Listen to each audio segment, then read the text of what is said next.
Here we are at Super Training Gym. It's December 14th, 2014, and we're going to do things a little bit different today. Today is a big shout out to my big bro. Hopefully he's up that way and not down that way. Big bro, hopefully you're listening. Hopefully you can hear the earth shatter as Super Training Gym lifts each and every day for you. And December 14th was a day 6 years ago that my brother passed away. It was a Sunday, just like it is today, and the weather was kind of similar. I remember the day pretty clearly looking back at it. And it was a day just like today. We trained, we did some speed bench, normal day of training, got home and got a phone call from my dad and just heard this voice and heard this tone in my dad's voice that, a lot of us grow up with some pretty tough dads and grow up with some pretty awesome parents. And I was fortunate enough to grow up with really great parents. And my dad and my mom were people that never really showed, they never wore their day on their sleeve. Anything that was bad, anything that was not going the right way, we were pretty sheltered from. My family always did a good job of doing that, but this was such a tragic event. My dad could not hide it in his voice on what had happened.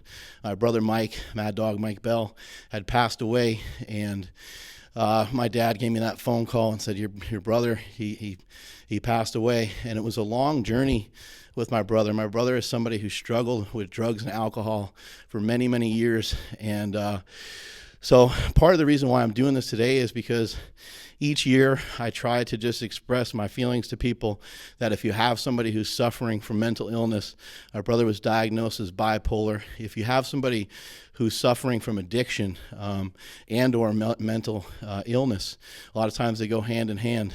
Please open your arms up and try your best to reach out to them. I'm having a very hard time not getting choked up. It's a very emotional moment talking about him because he was somebody that I idolized growing up as a kid. I talk a lot about Bo Jackson. I talk a lot about Mike Tyson, and I talk a lot about guys like Muhammad Ali and people that are great like that. I also talk a lot about my pops. My dad was my hero growing up as well. But both of my brothers had huge influences and huge impacts, huge positive impacts on my life, all the way to the point where it's stuff that still carries with me to this very day. And my brother Mike was somebody who lived his life on the edge. And he has the quote, if you've seen Bigger, Stronger, Faster, if you haven't seen Bigger, Stronger, Faster, make sure you watch it. He's in there a lot. His spirit lives on through that. But he has the quote in Bigger, Stronger, Faster where he says, I'd rather be dead than average. And he was that kind of person. He always strived to be great. He always strived for perfection. But when he was not able to do it, it caused him a lot of problems and a lot of trouble. And he was somebody who lived his life on the edge of a sword pretty much day in and day out. But as I said earlier, I like to do this each and every year because I feel that it's important that people not just turn their back on people that are facing these issues. They're really important. And as I'm talking, we're just going to lay this over some of the lifting footage. It might look a little bit weird. It might look a little bit bizarre compared to what you're used to seeing me spouting out information about tucking your elbows and flaring them as you're pressing through a bench press. But there are more important issues out there. And this is something that is close to my heart and something that is very important to me. I'm the kind of person that I live my life day to day. I don't really think too much about the future, and you might think that's kind of weird for somebody who's a business owner, but that's just the way I've always been, and I'll continue to kind of be that way.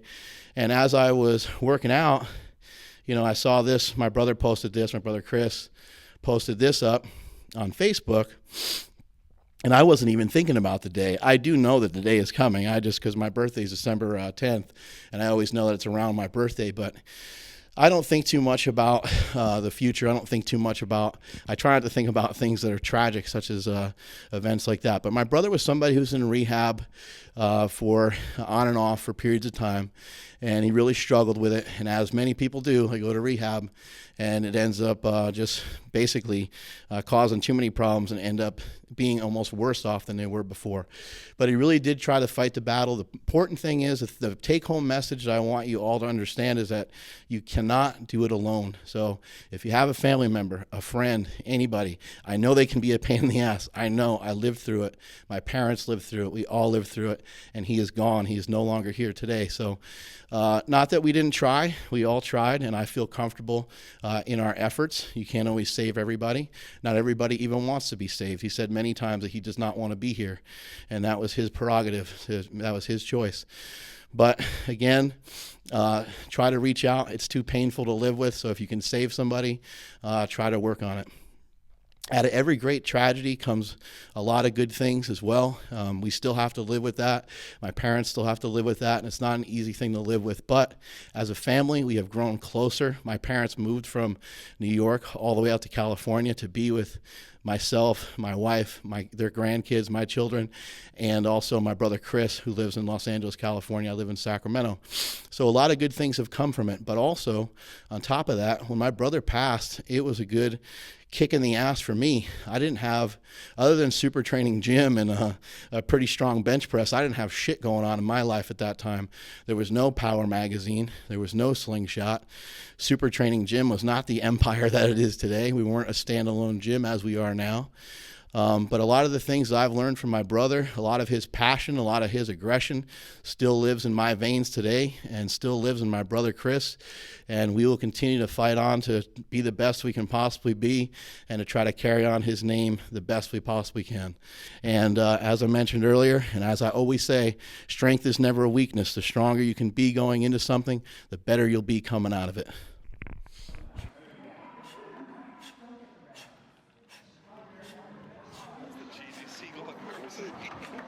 Yeah, is that supposed to be an eagle or a seagull? That's the same thing with shit on you. There we go. Put our bling. Bling. Great job. If I got that deadlift, you would have first, not been second. If I got that. That old man here. No, first place you got. Well, that's because he didn't do his very, very best. Yeah, he got a gold medal.